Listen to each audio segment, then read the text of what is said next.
This episode of Can Plays features the alternate endings in Hiveswap Friendship Simulator of the following trolls. If you haven't watched the first attempts at befriending these children, click on the button above and watch those first so you're all caught up. What's up, kiddos? It's your friend Can, and I'm back with more Hiveswap Friendship Simulator. Alright, we're continuing on our quest to befriend and defriend everybody that we've already gone through in past volumes, which takes us to Volume 4 again. You might remember that this was our beautiful friends Tagora and Vikare. We had a 50-50 shot on this volume in which we befriended Tagora and not so much Vikare. So we're going to do the opposite now. Going to swap up. We're going to see how we can lose Tagora's friendship first. See what we can do to fuck this up. You wander down a street in a not too demolished looking part of town, but you don't really take much of it in. You're not looking where you're going. This is an elementary mistake, especially on a planet where everything that exists seems to be on a spectrum of engineered specifically for murder to could be a weapon in a pinch, but you've got a lot on your mind. And now, as the car, these guys probably has some ridiculous word for it, but you haven't learned it, you hadn't noticed slams into you, sending you flipping head over feet, you add a few new concerns to your list, your bones and organs. The sound of the driver yelling, "Watch where you're going, lump squirt chugger," fades as they drive away, and you assess your situation. You stretch each limb in turn, which, you've got to say, doesn't feel great. You've landed in a bush which is covered in sharp spines. Your arms and legs all still work, though, and when you do an experimental cough, no blood comes out. Pretty lucky, you think. You may have redefined what luck means by this point in your journey, but you'll take what you can get. You don't figure that luck will extend to this driver turning around to help you out of this bush, your gazes meeting and sparking an immediate and intense connection that leads to a beautiful lifelong friendship, but you let yourself hope. After a few minutes of struggle, the answer to your comradely daydreams comes into focus above you, a figure outlined by the spiny leaves of your plant prison and the glow of the moons. The troll you see isn't the driver of the car, but you don't care. Your heart is beating wildly with your continued lucky streak. I never did learn what that thing says up there. I will translate it for you in post. But here's Tagora. Hello. You seem to have fallen victim to a collide and scamper with that scuttlebuggy back there. $50 introductory fee. Have you contacted your personal legislator? If not, I'd like to offer my services. Plus $10. My name is Tagora Gorjak, but please, call me Gor Gor. I'm here for you. For a nominal fee, of course. And for 10.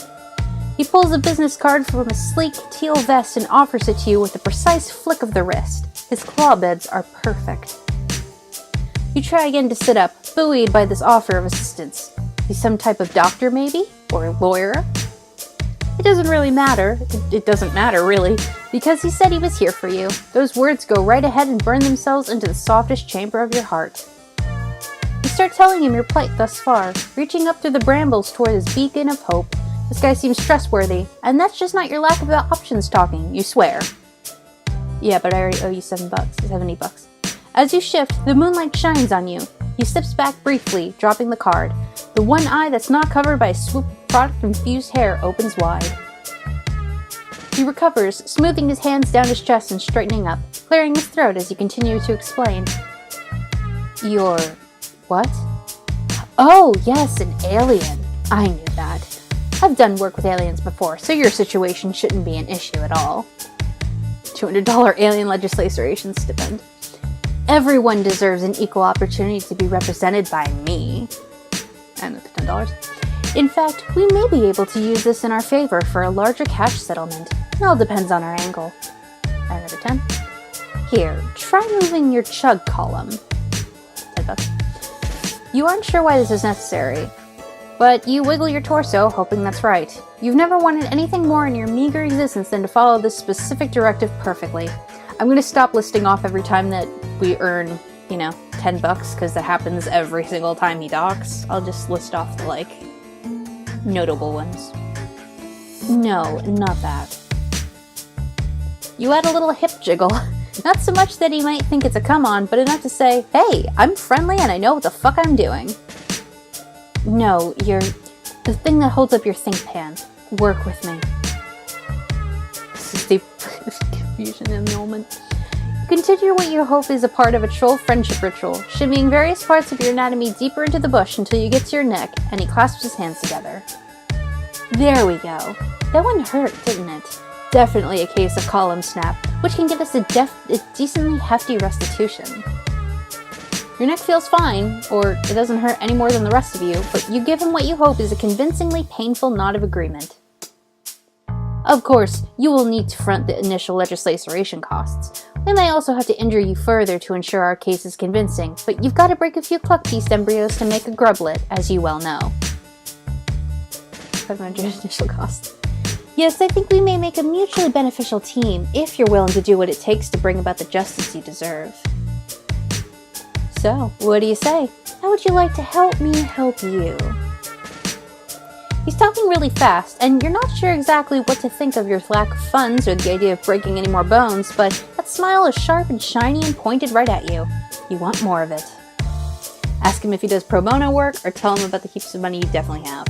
Well, of course, the way to end this exchange very quickly is to ask if he does pro bono work, but we're going to bypass that and go straight to the really negative ending later, so we have to befriend him for now. You mention how incredibly loaded you are, and how core to your senses of value it is to pay well for good work. That's what we call good business. Now, get up out of that prickle frond and let's get you presentable. He watches you flail a few times before he sighs, unbuttons his sleeves, and rolls them up to his elbows. Each fold is crisp and even. It takes a while, but you are good at being patient. There is a 12% cost increase for instances of manual labor. It'll all be explained in your bill. $110 for a manual labor hike. It's itemized. I'm sure an alien of means such as yourself will be able to handle it. You take his hand and he pulls you up and out of the bush. It's kind of a rough job. He's not as strong as he looks, you guess. He glares at you like he is daring you to say shit about it, and you are a quick learner. He cuts you off mid-thank you. My office isn't far from here. We can go there to get things started. And by things, I absolutely mean get you clean and sign a lot of vaguely worded yet stringently binding documents. He walks with a purpose. You shake off the flora stuck in your various body parts and do your best to catch up. From the outside, his office basically just seems like his hive. You've learned a thing or two during this shitstorm of a cultural exchange, though. You gotta play it cool when a potential friend invites you home. You never know what cages or monsters or methods of evisceration they may have lying around, and you want to prepare a nice, chill look on your face for whatever carnage you're about to be confronted by. It doesn't work. Your face falls to bewildered hell when you walk inside because it's all chrome and glass and broad white walls in there. It's like he bought the fanciest looking crate and barrel display room he could find, down to the last useless minimalist accessory, and then never sat down in it. His Lucis, a ferret, is chilling on an enormous silver thing that's halfway between a throne and a play tower. Everything is clean and bright and at perfect right angles, and you don't see any weapons anywhere. It's fucking creepy. You ask him if he just moved in, because polite conversation seems like maybe the best thing you can do. In the absence of something specific to focus your fear on, you're just sort of a little afraid of everything. You're not paying me to learn my life story. Unless you'd like to. In that case, no. I've lived here most of my life. I'll go ahead and add that to your bill. $1,500 for a life story installment. You stare at one of the chairs. Should you sit in it? By all means, do not make yourself at home. Head straight to my ablution trap while I prepare our contract.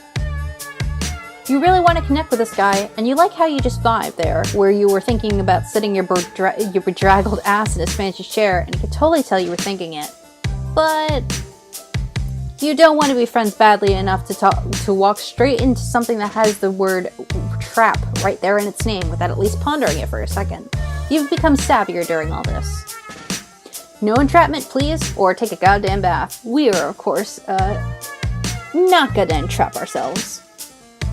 You tell him you would rather stay away from any and all traps if that's alright. You mention that you think that's the better move for both of you. Something tells you that this guy wants to know what's in it for him. Probably all the times he's said explicitly that. You do have that vibe going, after all. He takes a claw on his chin and looks you up and down. Takes his time. You try not to blush, no matter how exacting his gaze is. You present a solid case. Your whole look is more than a bit repellent, but it may make the pitiable lost alien angle more emotionally effective if you still look like you just got run over. Frown. It takes you a second to realize he didn't just say his physical emotive response instead of doing it with his face. He's giving you a direction. You stick your lower lip out and try to look as pathetic as possible. Yes, this is really working for me. It's awful. Completely repugnant. 450 repugnant. Your general squalor should function as a simple manipulation tactic, no matter which direction I decide to spin it. The praise makes it hard to keep frowning, but you do your best to keep it up. You even hunch over a bit and shamble a few meager steps toward him. Great. Yes. That's enough. No need to come any closer. 450, seriously, you smell terrible. Okay then, we'll skip the hygiene and get straight to the best part. Bureaucracy. Stay right here and don't get any of your crusty alien orifices near my decor. I'll go print out our contract and we can move on. $100 reimbursement for ink. Re-ink-bursement. You pretend you're a statue while he types things, then prints the typed things, then staples the printed things. His ferret Lucis stares at you with beady interest. You stare back, completely motionless. You wonder how often Gor Gor has friends over. He brings the packet over to you and hands you a pen. Read this. Or don't. Sign it either way. It's a standard legislator agreement, tweaked a bit to accommodate your particular situation. You know, you agree to submit your testimony to be judged and will accept whatever subjugation you receive. Recognize that any potential winning there are stars at each place you are to initial. 1250 shrunken text expense. Really? That sure was a lot of stuff that you just got told real fast. You were trying to listen, really, but he winked at you early on in his monologue, and it was really distracting, because you couldn't stop thinking about if you could incorporate a wink into a secret handshake, maybe. Anyway, regular legal jargon, yeah, just like all the times you click to say you read the terms and conditions on any old harmless social media app. That stuff never ends up being relevant. You show off your exquisitely polished John Hancock as many times as it takes. Excellent, excellent. Everything's in order then. Are you ready to head out? Oh, like, now? Now? You're not ready. Do you look roughed up enough? Will your bones need to go through any more ordeals? What's a subjugulator? Does Tagora... No swoop like the one you're fucking in, as they say. I'm sorry, what? Is that an actual phrase? No sweep like the one you're fucking in? Minus 50 swear jar. Pardon the language, it's an idiom. Is it? It means it's time to fucking go. Let's watch the fucking language! Oh my god. You follow him out about as apprehensively as you followed him in. As you retrace the path you took not too long ago, it occurs to you to wonder where this glorious feat of justice is going to take place, and like, if anyone is going to subpoena the asshole that hit you. Is that even a thing here? You skip up to match Tagora's pace, and ask. There is no real need for you to worry about that. It's for me to deal with. I saw the perpetrator, of course. If it seems prudent to pin the crime on them when the time comes, I will have more than enough credible evidence to condemn them. Their blood cast should be sufficient, but if it seems worth it to call in their dented scuttlebuggy, I can certainly do that as well. Bonus for potential frame job, 150. Of course, that's not the only way we can spin this. It may not be necessary to involve them at all. Don't bother worrying about that either. You definitely still worry about that, but you nod and keep walking like you're not bothered. You want to match his level of easy confidence. It's almost comforting to be around it, now that you've spent some time with him. It's simple. You're still basking in the ease of being told what to do when the whole vibe flips you over on its ass so fast you feel it like ice down your back. You look at Tagora first. He stopped walking, and his posture somehow gets straighter. Even his cute little ponytail thing looks more alert. He's staring at the approach of another troll, a blue guy. You know that means high blood. But not much else from that entails, aside from what you're picking up from the full hair-on-end cat reaction from old Gor Gor next to you. Pleasant evening, sir. His voice gets somehow sweeter and more professional at the same time. You recognize what he's feeling because you felt it in yourself the whole time you've been on this godforsaken planet. A deep, all-consuming thirst for approval. He's gunning hard for business boy friendship. The high blood, however, is not. At first you think he might be chill, because his smile gets huge, and hell if you don't love getting smiled upon. You start to introduce yourself until Tagora shoots you a "be cool" look. It's then that you learn that this guy's smile is not the nice kind. What's this? He asks. Gor Gor picked up a little friend? It's not. We have a working relationship. You try not to let his dismissal of your friendship sting. You're not there yet. It's okay. You want to be helpful, so you put on your best injured face and start hobbling in a circle, twisting your neck in the most grotesque angle you can manage without actually hurting yourself. You groan pitifully about all your bones. Oh right, you're booming drone pursuing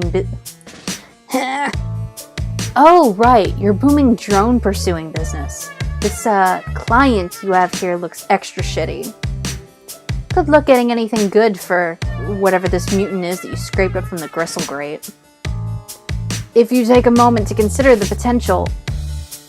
The blue guy rolls his eyes and keeps walking, elbowing the Zay right between the two of you on his way past, like you're nothing. Tagora freezes. You're shaking, honey. His eyes stay fixed ahead of him, where the blue guy was just standing. It's like he hasn't processed the moment yet, even though he got knocked back a few steps in his wake. He starts shaking. Yikes, that was, tense. You want to say something reassuring to Tagora, but he has kind of ascended into another plane of existence. Maybe a nice reassuring pat on the shoulder will help diffuse the mood? You put a ginger hand in the mere vicinity of his body and he whirls to face you, eyes narrowed and breathing heavy. You snatch your hand back fast. Mistake. You. $50 now. Do you have any idea how rare that networking opportunity was? Do you realize what you... 5,000 damages for slide down antisocial ladder. No, of course you don't. You don't know anything. You're just a weird little hornless thing who doesn't even know how to cross the fucking street. Return to swear jar 750. He starts laughing all high-pitched and weird. Up until now, he seems so slick, so unflappable. That Gor Gor is hard to reconcile with the one pacing back and forth, hollering and grabbing at his face. He's pretty goddamn flapped. Oh boy, you really screwed up, huh? Maybe your busted neck routine was not convincing enough? Or too convincing? Either way, you figure now might be the time to bow out before this scene really blows up. You tell him so. Your neck's fine, look, you headbang a bit to prove it. No, a deal is a deal is a deal. He breathes in slowly through his nose. Alright, Gor Gor, remember your mantra. He closes his eyes. Wow, $100 now. He closes his eyes. After an awkward minute of watching him whisper something unintelligible to himself, he opens them and immediately starts that bonkers pace again, so you skedaddle to catch up. He keeps talking, though by now he's just talking to himself, with you as an eavesdropping barnacle with really slow legs. Little manic giggles bubble out in between his sentences. We're headed towards justice, alright. Keep walking. We're seeing this through. I've got a bottom line to uphold. It's like 200 for every line now. Okay, not bad. Maybe things are still cool between you? Maybe this lawyer-client relationship still has a chance to blossom into something more. You venture a friendly type topic and ask him about his mantra. He stops walking and looks at you like you shat on his Lucis's grave. You don't just ask someone what their mantra is. Mantra request forfeiture, 2,500. Maybe not so cool. He shivers, spooked, and turns his stanky stare from you to the path you're on. After a moment, he smooths back all the hairs he took out of place during this freakout, pivots, and turns down a side street. Anyway, as I was about to say, there are many ways to fulfill the terms of our contract. 300! I was hoping this would lead to a more stimulating evening. I was prepared to get into it with you. For you.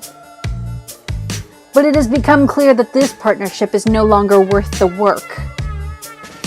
Especially now that I will have to consider the significant career setback I just experienced at your feckless hand.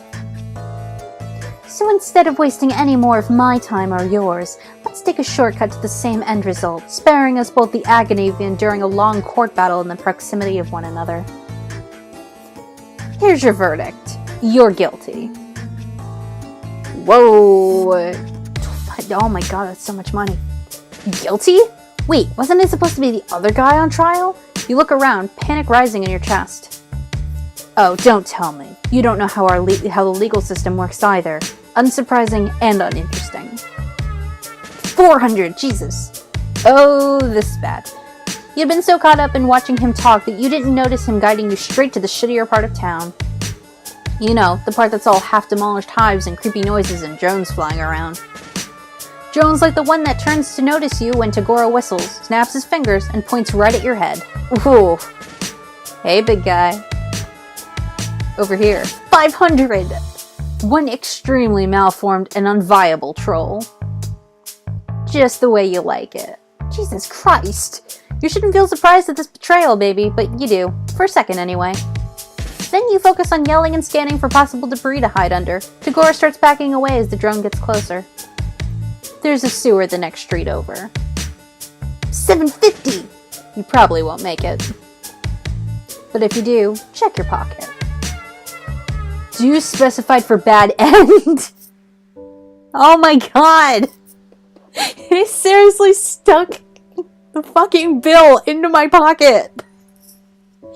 Oh, that's so good. That's so good. Oh my god. Okay, so I end up owing him like a lot of money, whether you become his friend or not. That's great.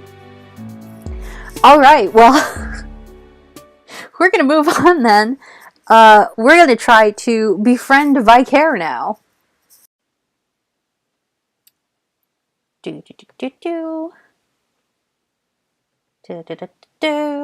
Alright.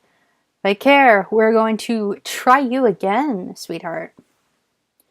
It's probably best for you to stop trying to predict what's going to happen to you at this point. Everything that's happened so far on this planet has been kind of chaotic. In fact, you're ready for something more familiar. You head back to the site of your abandoned spaceship. Sure, it's smashed beyond repair, but it's a little slice of home. Maybe at least one or two pieces of it are fixable. You march off in what you think is the right direction. But when you get there, you're not alone. A little guy in a hat and big goggles is standing there, gazing at your spaceship. Maybe assessing it? As you watch, he breaks off a couple gears and stuffs them in his pocket. Hey! You clear your throat loudly. Good galloping gravy! Why, I've never seen the likes of you before. What strange wonders the heavens have rained down upon us today. You quickly lose any indignation you were building up. He's smiling at you, and his words seem at least somewhat amicable. Maybe you got this all wrong. Maybe this is the next person you're gonna get chummy with. You cut right to the chase. No point in beating around the ground leaf covering. That's probably what they call it on this planet. You let this guy know you're the proprietor of the spaceship he's stripping, and you're in mighty need of a new friend. A friend, eh? A bosom companion, a pal about town? I've seen nary a Tom and Dickus or Harry around these parts who might fit the bill. You were kind of trying to imply that this guy could be your friend. Is it too late to say that now? You try to imply it with your eyebrows. As for me, day-to-day matters here in Alternia interest me not. For I care only about hurtling at great speeds through the boundless expanse of the cosmos. That's right, space! It is spaceflight that consumes my every waking thought and all my ardor. As in accordance with my duty as a future Alternian crusader, of course. No oxygen, no wind, a total vacuum. That is the life for me, all right. Flying, in space, above the atmosphere, not within the realm of gravity's purview. Wouldn't have it any other way. Right. You get the feeling you're missing something. This guy seems really defensive about his interest in spaceflight. Like, maybe he's trying to say something totally different? Whatever it is, his internal conflict clearly takes precedence over your issues.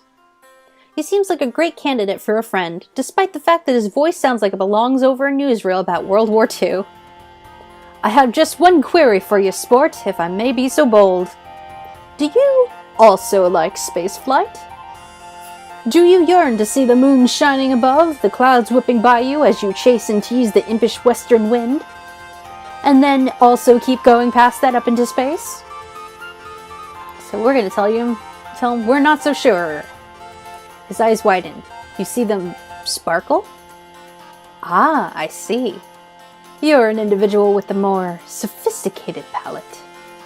A real connoisseur of the buoyant arts, you are.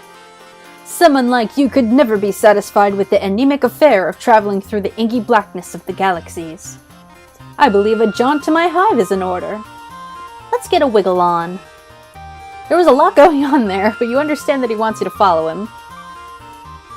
The friendly guide takes you to a building where all the rooms seem to be balanced on spindly-looking stilts. The hive soars above you up into the sky. He gestures to a little platform attached to a pulley system, like a rudimentary elevator. It brings you up into a small, dark room. His house is pretty much what you would have guessed. The walls are covered in star maps and pictures of spaceships. You notice that many of them have cheery slogans splashed across them, saying things like, "Explore the galaxies because you're required to fulfill your duty to society," and "Enlist, travel, make friends, don't get cold." Your new friend doesn't seem too happy as it looks around the place. Just the hive for a dedicated spacecraft enthusiast, isn't it? You nod. You're not sure what this is leading to, but no one ever went wrong relying on non-specific and plausibly deniable agreement. Who am I fooling? You've rumbled me, potential new chum. What you see before you is a collage of falsehoods. I'm nothing but an avatar of baloney. In truth, the myriad temptations and desires of space do nothing to tickle my biscuit. The thought of participating in the glorious eternal conquest gives me the screaming mimmies. My interest lies in something a little lower down. He reaches up and peels back one of the posters. Behind it is another poster, this one showing a view of clouds in the night sky. Behold my shame. The truth is, I long to toss and turn within the grasp of Mistress Gravity's sweet fingers. To traverse the sky, can such a thing be? Imagine flying within the confines of Alternia's very atmosphere, defying the very conventions of what we all know to be true. Instead of down, up. Instead of falling, soaring. Can you imagine? Can you see it before you? Could you ever dream of the existence of such a flying machine? Tell him you've never heard of such a thing? Tell him airplanes exist. I've never heard of it. But the future is ours to build, my strange-hued and unhorned comrade. What do you think? Does it excite you? Do my ideas rattle your buttons? You can't help but notice that he's referred to you as a chum and a comrade, but friend hasn't made an appearance yet. Do synonyms count? Or is it just a tick of his speaking style? You look as earnest as you can and nod vigorously. You are almost positive this is the thing he really wants you to express interest in. Aha! The truth will out. You and I share this fervent passion for the indulgences of the air. A dialogue between a troll, a flying machine, and the stars. But further away from the stars than we would be in a spaceship. I cannot stress enough how different of a thing this is. You can't decide between nodding and shaking your head here, so you furrow your brow and do your best to look thoughtful, like maybe you are contemplating the differences. This fellow's demeanor toward you is definitely shading to the more temperate climate zones. However, certain physical needs are starting to assert themselves. You're still pretty banged up from your previous adventures, but right now the aching of your stomach is screaming for attention. You humbly ask your friend-to-be if there might be any chance of getting a bite to eat. But of course. Why, if I'd known you had a rumbling in the old digestion bladder, I would have shut my yapper toot sweet. Time for a good old nosh, a yummaroony, what ho! Now, how should we obtain the victuals? We could venture into the great unknown, which is to say, out of my hive. Or we could stay here, beholden to whatever twists and turns Lady Fate has in store for us in the nutrition block. What say you, new timer? We're gonna go out and look for food this time. From your budding chum's words, it sounds like he himself isn't sure if there's any food in the house. Best to risk it and go outside. You tell him your decision. Top choice, buckaroo. Foraging is how I while away most of my time, after all.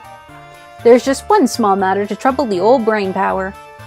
If we're venturing out into the unknown yonder, we should obtain some chow for my Lucis as well. He'll be a real grumpy Gustav if he goes too long without his nosh. You draw yourself up proudly. It's taken a lot of bizarre run-ins and harrowing close shaves, but you know all about Lucises. You inquire about... Gustav, was it? Oh, what a card you are. No, my Lucis. I call him the Canary. He whips out a photo. It shows a smaller version of himself, his horns nothing but stubs, a far too big pair of aviator glasses slipping off his nose. Standing behind him is a large white fowl, big scraggly wings folded back against its body. You want to say an emu? Whatever it is, it's definitely not a canary. Its beak touches the top of your pal's head with something that might count as affection. He's not a persnickety sort. All kinds of bugs and leaves will tickle his fancy. Shall we away? Shall we greet the horizon that rushes forward to meet us with astounding grace? Shall we give ourselves over to the current of time's great river? Sure, you tell him. You can leave the house. It's getting a lot easier to pay attention to only the words this guy says that actually make sense. You kind of enjoy his way of speaking, though. If nothing else, it gives you the feeling that he's really excited about this food quest you're going on together. Your alien pal leads you back down through the pulley system and outside again. The trip is not so easy on your bruised ribs. The thing about walking is, when you walk, your body moves. Your alien pal... Oh, I just read that. You've had better times, is all you're saying. You indicate as much to your companion. Oh boy, I hear ya. Moving while attached to Alternia's surface is the worst kind of hooey. The moment when autonomous flight is invented trembles ever closer to the present. Can you hear it approach? The wail of a distant klaxon, the call to adventure. It beckons us forward through the years, a golden thread stretching ever onward to that glorious inevitability. That's not what you meant, but his excitement cheers you up a little. Maybe we'll feel better in the future, when someone invites flight on this planet. Certainly by that time, either you'll either be further along in your healing or dead. Either way, thinking about that future brings a little rosy glow to your heart. You ask your buddy where you're going next. The world is our bivalvular sea critter. We'll go wherever the wind calls our names. Great. But if it's a short-term answer you're inquiring after, there's a specific plant the canary likes to eat. It's got white petals and leaves as red as a troll's most lurid desires. Could you give a holler if your bulbs fall on something of that persuasion? You agree to keep an eye out. You continue trudging along beside him, wincing whenever your steps jolt your injuries. Maybe a little conversation will help distract you. You ask your new friend what got him so interested in flying in the first place. What could be better? Up there, free of worldly concerns. The wind in your face and the horizon at your back. Seeing the continents spread out below you. Finally feeling that your personal aesthetic is appropriate for the given circumstances. You chew over this one for a minute or two. It seems like what really makes this guy tick is the travel and adventure thing. Or maybe that's just what you were getting from his general demeanor, and pretty much everything he's said up until now. You're nervous to bring up anything that might make him dislike you, but in the interest of bonding, you forge ahead. Aren't there, you say with apprehension, maybe some similarities between flying and space travel? Like maybe being in a spaceship could satisfy some of these urges? What? There may be some superficial similarities to trick the common troll, but in essence, the blood pusher and soul of each. As different as night and day. As a mountain and a ditch. As a star and a mud puddle. Don't get a fellow wrong, space travel is fine. Well, it's the only way to satisfy our bloodthirsty and nearly immortal overlords. And I look forward to such a time when I can be of service. In the eternal millstone grind of intergalactic conquest. But it's missing the punch, the pizzazz, the kaboom, the trunk beast hunk of it all. Just as you'd feared, you'd stepped in it now. You're struggling for a response when out of the corner of your eye, you spot a cluster of white flowers. Relieved, you point them out to your companion, who races over to gather them. But when he rolls one up, you can see it has blue leaves, not red. Your shoulders droop. Seems like all you're doing is disappointing your buddy, who's been so nice who had been so nice to you, or at least that's what you think you read between the lines of his confusing speaking style. Fear not, my smooth-headed compatriot. These are not the loosest rations we sought. But this plant is people chow. What I mean to say is, we can eat it. Since we are people, it's food for people, not food made of people. To be clear. He comes back with a fistful of the flowers and hands you back one of the blue leaves. You're not sure at all what that food that's safe for your buddy will be safe for you as well, but at this point you don't have much to lose. Besides, with the way your stomach is groaning, it might as well be a perfectly seared steak. You put it in your mouth. Chewing on the leaf, you feel even more affectionate toward this guy than before. You were worried this trip was just turning into an excuse for him to run some kind of household errand, but he really did find you something to eat. You are desperate to find some way to show him that you understand his interests. You want to connect to him on a deep soul level. Anything to get him to look at you with that treasured glow of friendship in his eyes. Whenever you mention space travel, he talks about how it's something that he has to do, some kind of necessary obligation. So maybe there's a reason he's fixated on an activity that is kind of similar, but just a little different. Maybe he doesn't want to do the required thing, the space conquest, but doesn't have it in him to rebel entirely all the way. Maybe airplane flight, or whatever similar thing he is envisioning, is a compromise between what he has to do and what he wants to do. A balance, like all must find, in order to live as an individual in a society that shaped one's desires from birth. You cautiously open your mouth. Heart pounding, you venture to ask your pal if he maybe would rather not satisfy the demands of the bloodthirsty overlords? If maybe a part of him wants to get into this flying machine and, well, leave? For real? That's... He's crying. He seems taken aback. Maybe you should never have said it. What a huge mistake. You've probably pushed his friendship out of your reach for good now. Panicking, you point to the side, yelling that you see a big field of white flowers in that direction.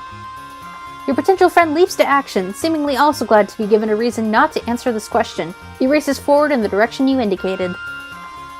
In a matter of seconds, there's a yelp and your new acquaintance vanishes. Instantly, you realize your error. You didn't look where you were pointing. While walking, you unwittingly came close to the edge of a large cliff, which your companion has now disappeared over. You race to the side, your stomach flooding with fear. This is absolutely the opposite of what you wanted. You look down in horror. Your friend now looks approximately how you felt when you first crash-landed on this dark planet.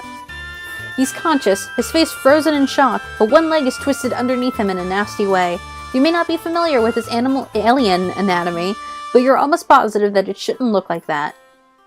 You call out to him in distress, sure he's going to castigate you for your mistake. The strangeness of his language won't make it hurt any less to lose this guy's trust forever.